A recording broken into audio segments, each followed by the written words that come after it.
ఎన్నికల హామీలను కూటమి ప్రభుత్వం పూర్తిగా విఫలమైందని మాజీ మంత్రి ఎమ్మెల్యే పెద్దిరెడ్డి రామచంద్రారెడ్డి అన్నారు. చిత్తూరు జిల్లా పులిచెర్ల మండలం కల్లూరులో సోమవారం మాజీ సీఎం వైఎస్ జగన్మోహన్ రెడ్డి ఆదేశాల మేరకు బాబు షూరిటీ మోసం గ్యారంటీ కార్యక్రమాన్ని నిర్వహించారు. ఈ సందర్భంగా మాజీ మంత్రి మాట్లాడుతూ కూటమి ప్రభుత్వం మేనిఫెస్టో పేరుతో ప్రజలను మరోసారి మోసం చేశాడని అన్నారు. పెద్దిరెడ్డి రామచంద్రారెడ్డికి ఎంపీపీ సురేంద్రనాథ్ రెడ్డి, వైసీపీ మండల పార్టీ అధ్యక్షుడు నాదముని రెడ్డి ఆధ్వర్యంలో నాయకులు, కార్యకర్తలు ఘనంగా స్వాగతం పలికారు. ఈ కార్యక్రమంలో టీటీడీ బోర్డు మాజీ సభ్యులు కోకల అశోక్ కుమార్, వైసీపీ నాయకులు అనుషారెడ్డి, శ్రీనాథ్ రెడ్డి, వల్లివేడు పృథ్వీరెడ్డి, మురవత్ బాషా, రాయల్ మోహన్, దామోదర్ రెడ్డి, వెంకటరమణ, షౌకత్, నిరంజన్ రెడ్డి, గోవింద్ రెడ్డి, వెంకటేష్ తదితరులు పాల్గొన్నారు.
స్థాయిలో నియోజకవర్గాల్లో కూడా జిల్లా పార్టీ అధ్యక్షులతో ఈ కార్యక్రమాన్ని చేశారు.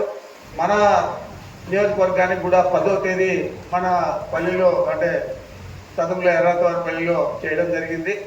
మరి ఇప్పుడు మండల స్థాయి కార్యక్రమం ఇది. మండల స్థాయి నుంచి మండల వైఎస్ఆర్ కాంగ్రెస్ పార్టీ అధ్యక్షులు, మరి ఇక్కడున్న ప్రజాప్రతినిధి ఎంపీపీ కానీ జెడ్పీటీసీ కానీ అందరూ కూడా వారి ఆధ్వర్యంలో ఇది ప్రతి గ్రామంలో కూడా జరుగుతుంది.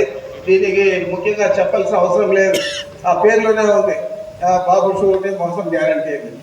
కాబట్టి ఎన్నికల హామీలన్నీ కూడా ఏ విధంగా జగన్మోహన్ రెడ్డి గారు నెరవేర్చారు, ఎన్నికల హామీలు అన్ని పూర్తి స్థాయిలో నెరవేర్చిన ఘనత జగన్మోహన్ రెడ్డి గారిని అయితే, చంద్రబాబు నాయుడు ఎన్నికల ముందు ఏం చెప్పాడో అవన్నీ కూడా పూర్తి స్థాయిలో తిరగరాల్సిన పరిస్థితి ప్రతి ఎన్నికల్లో కూడా కనపడింది. ఇప్పుడు మరీ అద్భుతంగా సంవత్సరం రోజులైతే కూడా ఎవరికి కూడా ₹1 కూడా వచ్చిన పరిస్థితి లేదు.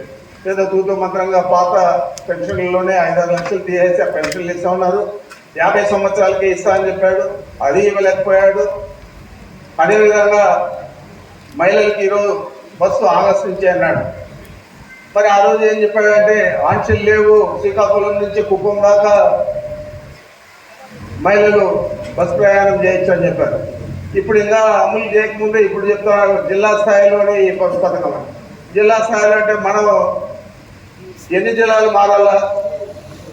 కల్లూరు నుంచి తిరుపతికి పోవాలంటే, లేదా కల్లూరు నుంచి పీలేరుకి పోవాలంటే కూడా 2 జిల్లాలు మారాలి. ఇది ఎవరికైనా ఉపయోగపడుతుందని అడుగుతా ఉన్నాడు. అదేవిధంగా మొన్న గ్యాస్ సిలిండర్లు ఇస్తా అన్నాడు. కొంతమందికి ఒక్కొక్క సిలిండర్ ఇచ్చారు, సంవత్సరంలో 4 సిలిండర్లు వెళ్ళా, అవన్నీ కూడా అమ్ముకున్నాడు. అదేవిధంగా అమ్మకు వందనం అన్నాడు, తల్లికి వందనం అన్నాడు. మనం అమ్మఒడికి బదులైనా ఇంట్లో ఎంతమంది పిల్లలు ఉంటే అంతమందికి వేసుకున్నాడు. మన ఓట్లకు పోయినా ఈ పథకం వల్ల, ఎందుకంటే మన వల్లే ఆశపడి 4 బిడ్డలు ఉన్నారు, నాకు నలుగురికి 60,000 వస్తుంది, 5 మంది ఉన్నారు 75,000 వస్తుంది. ఆ విధంగా అందరూ కూడా ఆశపడి తెలుగుదేశం పార్టీ కూటమికి ఓట్లు వేయడం జరిగింది. కానీ ఈరోజు పరిస్థితి 13,200 కోట్లు మొత్తం పిల్లలకి వేయాలని కావాల్సి వస్తే బడ్జెట్లోనే 8,600 కోట్లు పెట్టాడు. మరి ఇచ్చిందేమో 3,000 కోట్లే ఇచ్చాడు. ఈ విధంగా ఎవరికి తెలియదు.